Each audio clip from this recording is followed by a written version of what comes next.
Jane Fonda, Madonna, Chelsea Handler. They're not just things that make you vomit.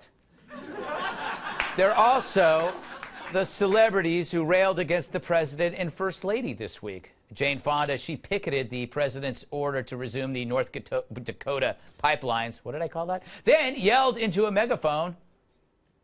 This is the White House. I refuse to say his name. I call him the Predator-in-Chief. Oh, clever. Chelsea Handler, she took a shot at Melania Trump.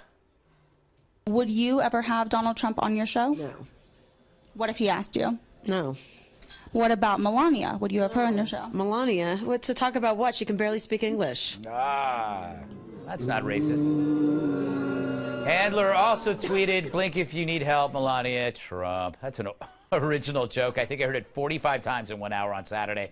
Leftists are anything but original. And Madonna, she claimed her comments about blowing up the White House were taken out of context and that she was speaking in metaphor. I don't think she was. We went to Hollywood's highest paid actor for a rebuttal.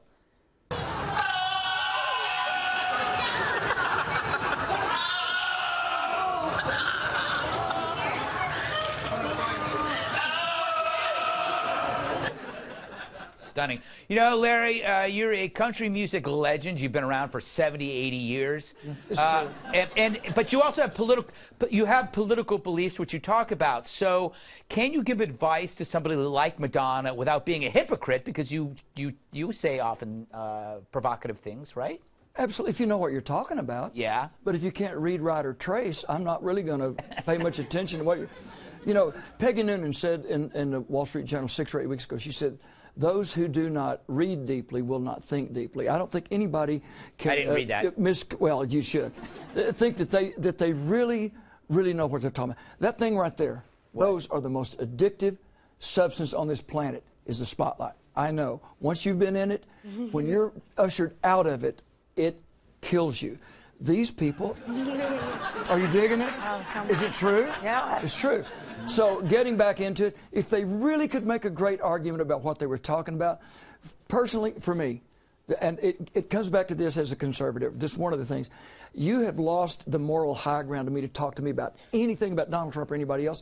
If you really believe it's okay to stop a beating heart in a mother's womb and sell the baby parts to buy a Lamborghini, I'm sorry, you don't have any credence for me. So they're actors and actresses doing wonderful performances, and they couldn't point to D.C. or Syria on a map, and they're telling us to get out. I just blow it off. Kennedy, you probably interviewed many of these people or know many of these people in your vast history on MTV. Are we too hard on these people?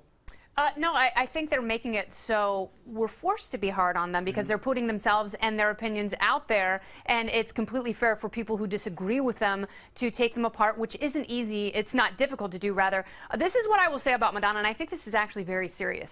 And no one's really discussed this issue this week. She had someone, a stalker, shot and killed at her house who was trying to get to her. Really? And she has, that's absolutely true, in Los Angeles, in Los Feliz.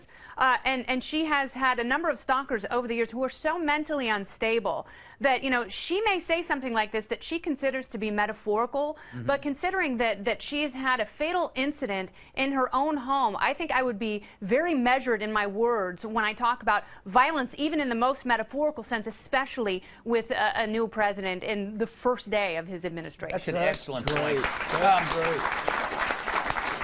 Kat, does it drive you crazy to think that if you had adopted Lena Dunham's political views, you might be more successful than you are now?